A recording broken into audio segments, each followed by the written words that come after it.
Assalamu alaikum class 6. This is English class time. You are attending lecture 30, page 31. And yesterday you were learning lesson number 6, Robinson Crusoe. And you learned its first part. And you learned the story of Robinson Crusoe who traveled in a ship. But the ship got caught in a rough sea. یعنی بحری سفر کرنے والا Robinson Crusoe جب شپ میں سفر کر رہا تھا تو اس جہاز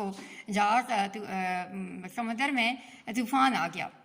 سمندر میں طوفان آ گیا جس کی وجہ سے اس کے سارے جو باقی ساتھی تھے وہ سمندر میں گر گئے اور کشتی الٹ گئی اور سمندر میں گر گئے. لیکن ایک رابنسن کروسو جب سمندر میں گرا تو اس کو تیرنا آتا تھا. He was a good swimmer. اس طرح وہ تیر کے کس طرح کافی کوشش کے بعد وہ اس سے بچ نکلا. تو نیکسٹ یہاں تک ہم نے پڑھا تھا yesterday the other sailors had disappeared کہ باقی جو بحری سفر کرنے والے تھے وہ غائب ہو گئے. آل ڈرون سب ڈوب گئے. کروسو واز الون اور اکیلا کروسو اس سے بچا. نیکسٹ آج اسٹارٹ کرتے ہیں یہاں سے. As he got near to the land, جیسے وہ خشکی کی زمین کے نزدیک ہوا, the waves threw him on the rocks, تو پانی کی لہروں نے اسے چٹانوں کے ساتھ ٹکرایا. He managed to get his arms around a piece of rock. اس نے اپنے بازوؤں سے اپنے ہاتھوں سے چٹان کے ٹکڑے کو پکڑ لیا. And held on اور پکڑے رکھا. He was very tired after swimming in the rough sea. وہ اس طوفانی سمندر میں تیر کے کافی تھک چکا تھا. And waited to get his breath back, اور اس نے واپس سانس لینے کا انتظار کیا. The waves came over him again and again. یعنی پانی کی وہ جو طوفانی لہریں تھیں بار بار اس کے اوپر آئیں. But Crusoe held tightly to the rock. لیکن کروسو نے اس چٹان کو مضبوطی سے پکڑے رکھا. breath ہوتا ہے سانس اور breathe سانس لینا. tightly مضبوطی سے. اور disappeared غائب ہو گئے. After a little while, تھوڑی دیر کے بعد, he felt stronger. اس نے اپنے آپ کو ذرا مضبوط محسوس کیا.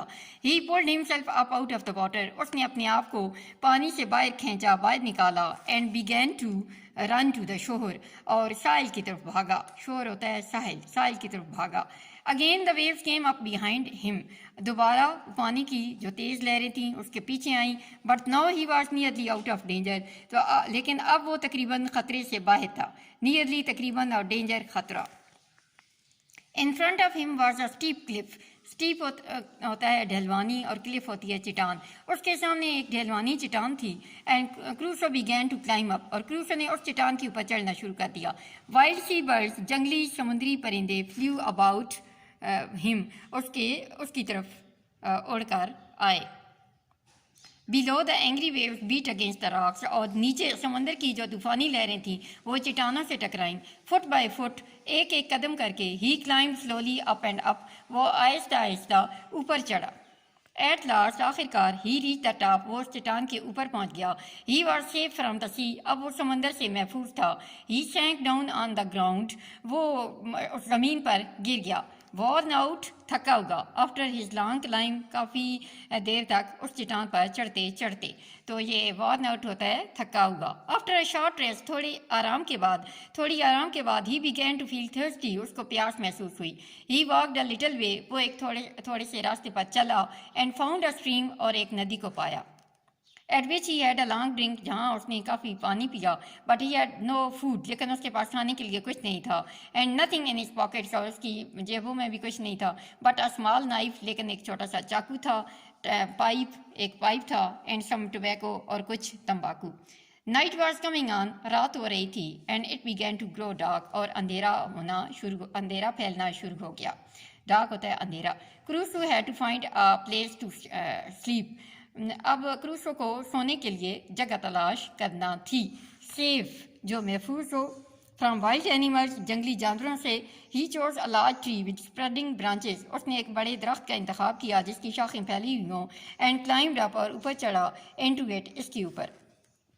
ود نائف, چاقو کے ساتھ. ہی کٹ اے اسٹک. اس نے ایک چھڑی کو کاٹا درخت سے. To keep off any animals, جانوروں کو دور رکھنے کے لیے. اسٹک ہوتی ہے چھڑی. اور اس کے بعد ہے جی he put some tobacco in his mouth. اس کو چونکہ بھوک محسوس ہو رہی تھی اس لیے اس نے کچھ تمباکو اپنے منہ میں ڈالا. ٹوبیکو ہوتا ہے تمباکو. اینڈ چیوڈ اور چبایا اٹ اسے اور اسے چبایا. To keep away his hunger اپنی بھوک کو مٹانے کے لیے. کیپ اوے ہوتا ہے مٹانا اور ہنگر بھوک. ہی میڈ himself comfortable اس نے اپنے آپ کو آرام دہ بنایا. among the branches ان درخت کی ان شاخوں میں. so that تاکہ he would not fall کہ وہ گرے نہیں. and so he fell asleep اور اس طرح وہ سو گیا. تو اس طرح سے اس طوفانی سمندر میں جب کشتی ڈوب گئی اور رابنسن کروسو کے ساتھی اس اینگری سمندر میں گر گئے اور وہ ڈوب گئے. لیکن اس کو اس کی گڈ لک یہ ہوئی کہ اس کو سوئمنگ آتی تھی. اس نے ہمت نہیں ہاری, سوئمنگ کی, چٹان کو پکڑ لیا اور اوپر چٹان کے اوپر چڑھ گیا اور پھر اس طرح اپنے آپ کو یہ اس نے بچا لیا. اور کس طرح رات گزارنے کے لیے درخت کے اوپر چڑھ گیا اور اپنی پیاس کیسے اس نے ندی سے پانی پی کے مٹائی اور تمباکو کھا کے اپنی بھوک کو مٹایا. اور اس طرح اس نے رات کو اپنے آپ کو جنگلی جانوروں سے محفوظ کرنے کے لیے ایک اسٹک لے لی اور ان برانچز میں وہ سو گیا. تو یہ ایک اس کی مہم تھی. تو نیکسٹ ہم کر لیتے ہیں جی. لیسن آپ نے ریڈ آؤٹ کر لیا ہے, اسی لیسن سے ریلیٹڈ ہیں جو کہ ورڈز اپوزٹس ہیں. ورڈز اپوزٹس ہوتے ہیں الٹ. تو ان پریپیئرڈ کا اپوزٹ ہے ریڈی, اور ہیوج بہت بڑا, ٹائنی بہت چھوٹا, سافٹ نرم, ہارڈ سخت, گریجولی آہستہ آہستہ, سڈنلی اچانک, بیٹر بہت اچھا, ورس بہت برا. یہ گڈ کی سیکنڈ ڈگری ہے تو یہ بیڈ کی, گڈ کا اپوزٹ بیڈ ہے تو بیڈ کی یہ سیکنڈ ڈگری ہے. لائٹ کا ڈارک بھی ہو سکتا ہے, ہیوی بھی ہو سکتا ہے, اور لو ہائی, کوئکلی تیز, سلولی آہستہ. For from near by, for from دور, نیئر بائی نزدیک. جینٹل ہوتا ہے نرم, رف طوفانی. ویکر کمزور, اسٹرانگر مضبوط. ان فرنٹ آف سامنے, ایٹ دا بیک آف پیچھے. ٹیم پالتو, وائلڈ جنگلی. انکمفرٹیبل غیر آرام دہ, اور کمفرٹیبل آرام دہ. تو یہ اس طرح سے آپ نے یہ ورڈز اپوزٹ بھی کیے ہیں. لیسن کمپلیٹ کر لیا ہے. So students read out it, understand and learn. اللہ حافظ.